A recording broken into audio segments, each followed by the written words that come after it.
Hello, fellow humans. Don't worry. I'm not going to throw at you yet another manifesto for a world revolution, degrowth communism, environmental breakdown, or political revolution. They're all great. I'm going to talk about how we are talking about our economic system. It seems many of us are talking past each other, especially when we imagine the future, especially when we are giving ideological labels to each other. This time around, I give you Anti-Prophecies, which is a way of talking about the future without ideological labels and with awareness of our mental biases. Labels mean different things to different people. If I call myself an eco-socialist, those who know what eco-socialism is may think I'm a good guy.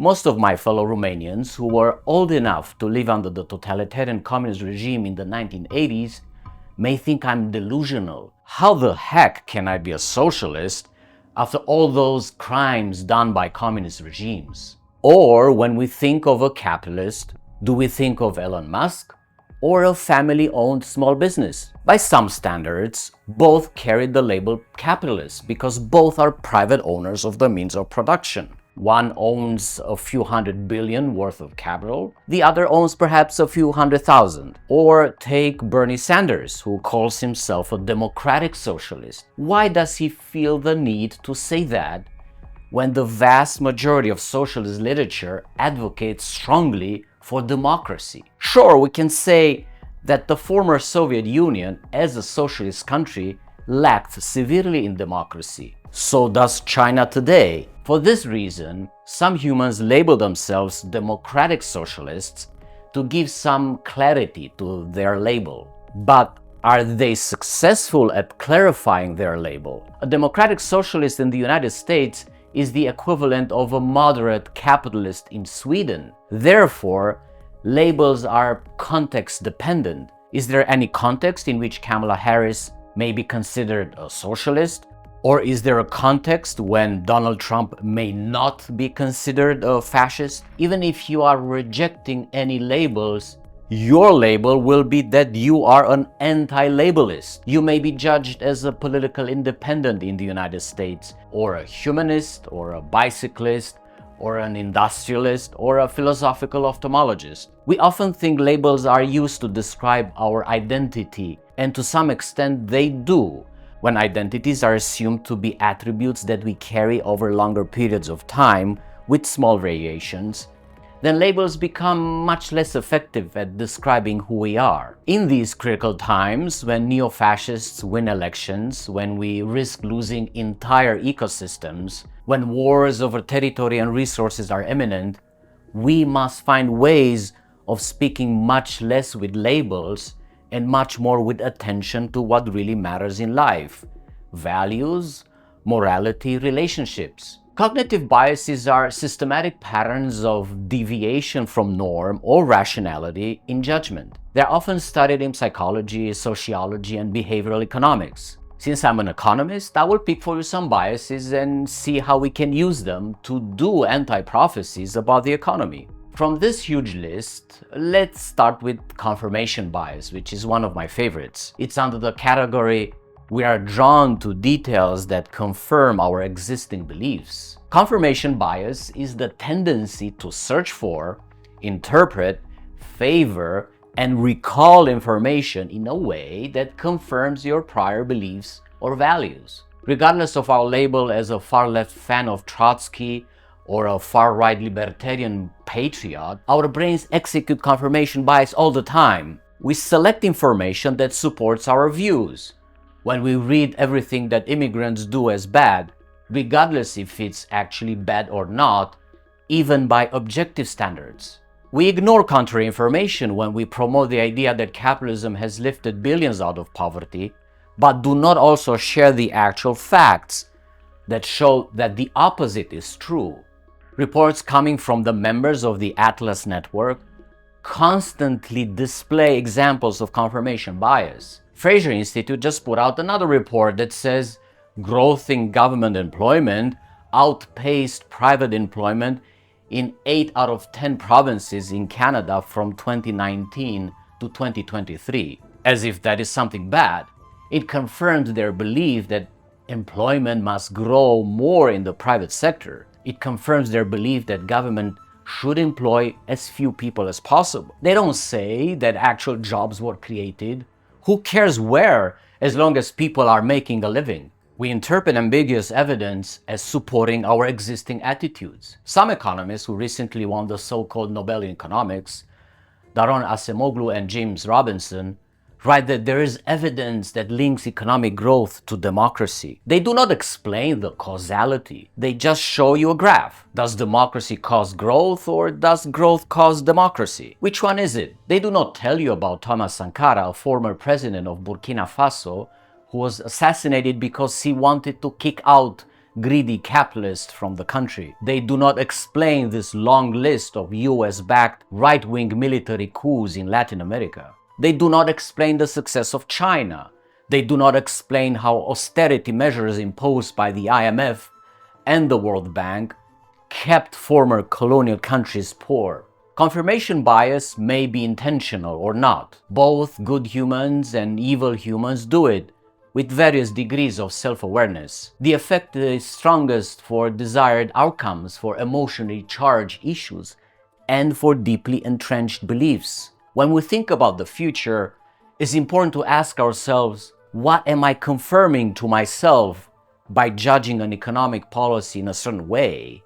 What values do I hold so deeply that I want them confirmed by my family, by society, by the government? The Dunning-Krueger effect is a cognitive bias in which people with limited competence in a particular domain overestimate their abilities. My favorite example of this bias is the overwhelming confidence of mainstream economists in economic growth and innovation. When I read headlines like this one, US-Europe economic growth divergences to widen further, IMF warns, I ask myself, why do mainstream economists overestimate the ability of economic growth to fix all the problems? I think it is a matter of competence. Experts who do not know about the growth, who are energy blind, who ignore the fundamental doctrines that keep the economy alive, cannot possibly have the ability to give correct solutions to the problem. Obviously, nobody can know everything and be aware of all the links between inflation and energy, unemployment and prices, natural resources and supply chains, democracy and well-being, money and well-being. Politicians are excellent examples of having the Dunning-Krueger bias. One famous American fascist former president believes he alone can fix it. This may come from megalomaniacal narcissism, psychopathy, absence of empathy, or may simply be caused by class privilege and hordes of sycophants. The apparent historical success of capitalism to create wealth gives the impression that it can continue to do so indefinitely. When scientists show facts over and over again that the environmental breakdown has been caused by the human economy, you get mainstream economists and tech gurus to kick the can down the road into the future. If we just innovated better, we will have even more prosperity, so they say. Direct air capture is such a technology. It's supposed to separate carbon dioxide from air, but in reality it is outrageously expensive at more than $500 per ton, while Canada emits 708 million tons of GHGs per year. That would be $354 billion a year to remove all those emissions in Canada. Not to mention the laws of physics constrain how cheap air capture can get. The hindsight bias, also known as the knew it all along phenomenon, is the common tendency for people to perceive past events as having been more predictable than they were. The stock market is the breeding ground for the hindsight bias. Billions of dollars are invested in prediction modeling to help brokers and investors guess the trends in prices, the valuation of assets, the return on investment. Yet with all these models, nobody can actually predict future trends. After an economic recession happens, there are hordes of experts telling us they knew it was coming.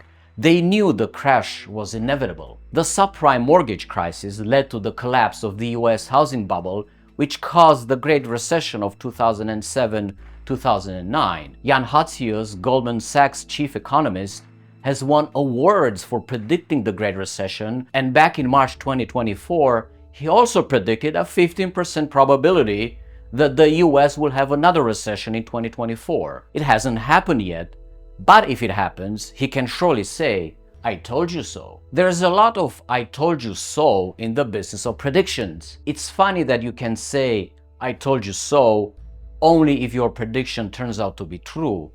But if it doesn't, then your prediction was just a guess and no harm done. The hindsight bias is praising the prophet only if he's right and ignoring him when he is wrong. Is there a danger that even climate models can suffer from hindsight bias? Sure they can, because even scientists have human brains, allegedly. However, we have this beautiful thing called the scientific method, which is supposed to protect us from biases. When it fails, which happens more often than we want, it can cause real damage for society. The just world fallacy is a cognitive bias that assumes that people get what they deserve, that actions will have morally fair and fitting consequences for the actor. The perfect example is the obsession with meritocracy as a system of rewards and punishments. Our entire economic system is built on this bias, which explains successes and failures. If we really want to unpack what is behind merit,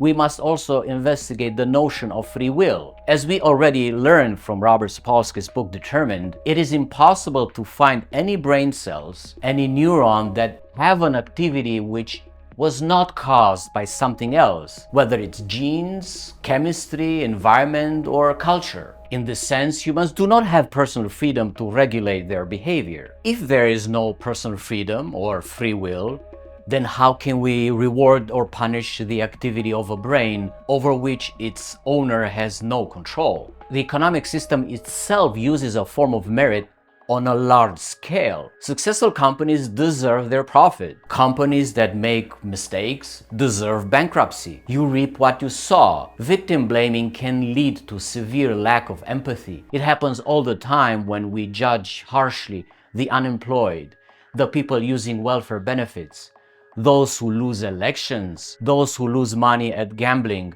Sorry, I meant the stock market, but it's the same thing. Realizing that our moral system does not emerge from nature, but it is a construction by humans, for humans, with no objective measures to it, helps us resist the just world fallacy. Even better, we develop stronger resilience to whatever the future will throw at us when we identify that we are not in control. The laws of physics are. The recency effect is a cognitive bias in which those items, ideas, or arguments that came last are remembered more clearly than those that came first. Does it come as a surprise that political candidates in debates prefer to go last when they deliver closing arguments? Is it a shocker that we accuse only Hamas for triggering the war in Gaza, but we do not remember the decades of apartheid perpetrated by the State of Israel? Or perhaps we remember the 2007 Great Recession, but we forget about the 2001 dot-com bubble and all the previous recessions. The Great Depression from the early 1930s is subject for documentaries. We don't feel it in our bones. It's not recent enough. Perhaps even the Holocaust is not recent enough for some fascists and right-wing fanatics that still deny it. It is almost irrelevant if the recency effect comes from ignorance of the past or with conscious denial.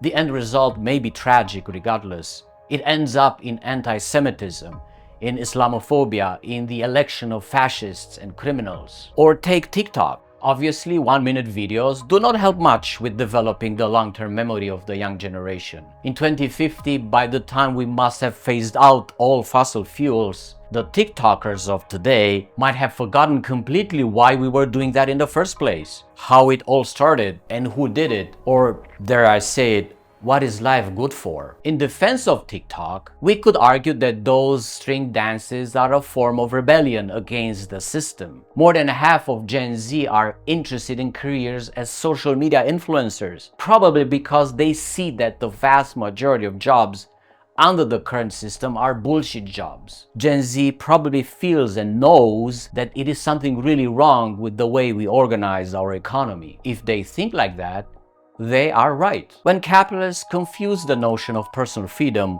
with social agency, freedom is not like water that serves as a solution for thirst in all situations. Freedom is also not like the color black in clothing that goes well with any other color if we listen to fashion experts. Personal freedom is something that an individual should have, according to constitutions and human rights charters. I happen to be in the camp that believes, based on evidence and interpretation of evidence, that there's no free will of the individual. We do not have the ability, the option, the biology to refuse the chains of causes in our brain. The entirety of our brain constitutes the self. The brain does the thinking and the choosing. There is no tiny voice, a mini human that sits in our brain to push buttons and pull levers like in the movie Inside Out. The brain is all there is. I might as well say my brain reading this video essay to you is causing my mouth to speak it.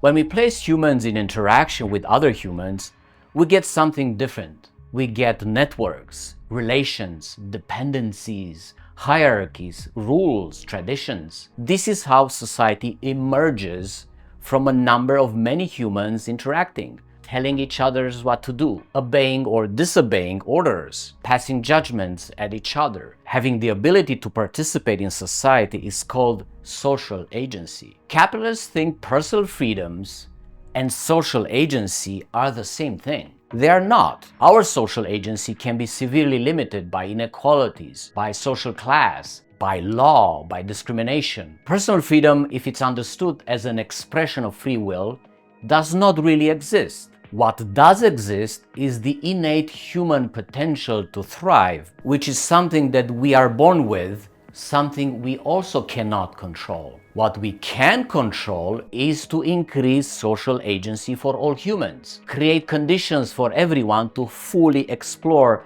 their innate potential, allow everyone to ride on the waves of history, explore surprise and learning. When socialists forget about energy and physics. I have seen socialists and lefties in general that advocate for a Green New Deal or even climate Leninism. A Green New Deal is like the New Deal enacted by President Roosevelt in the 1930s after the Great Depression. This time around, we put green in front of it. The European Green Deal wants no net emissions of greenhouse gases by 2050, economic growth decoupled from resource use, and no person and no place left behind. There's already evidence that economic growth cannot be disconnected from resource use. No matter what kind of economy we want to have, we cannot do it without resources. Some countries are decreasing emissions, but it is not happening fast enough so we can have no net emissions by 2050. The 2024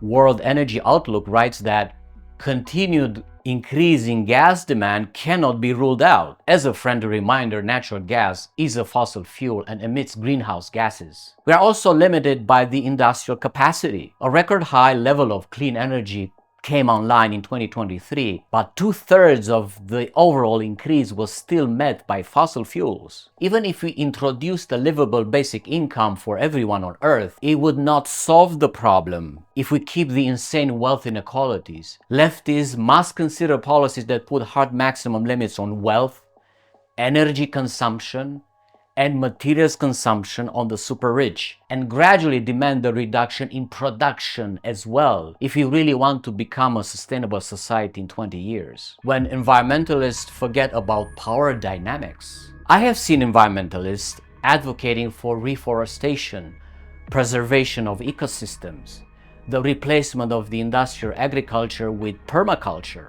the adoption of a minimalist lifestyle. These ideas are great. They give us a rush of dopamine, often called the happy hormone. They give us a sense of purpose and accomplishment. They make us feel we are good people. This picture is missing a frame, which is about power. In the threefold model of capitalism, we saw how power is one of the core elements of our economic system. We cannot ignore it. As much as we would like to live in an eco-village or in a sustainable city, that could never happen if the power structures in society do not change fundamentally. If I am to make a real prophecy, I would say that we will not meet our environmental goals if we do not reform power under capitalism. A full transition to economic democracy is as important as rationing our production, consumption, energy demand, and extraction of natural resources. Economic democracy is nothing less than the phasing out of the one share equals one vote principle that is the backbone of ownership in corporations, the phasing out of unelected hierarchies in the economy, the phasing out of dispossession with consent and without consent of personal and public property for the purpose of capital accumulation. We must talk about fundamentals. We must talk about policy. In the end, prophecies do not really matter. We all want to know the future.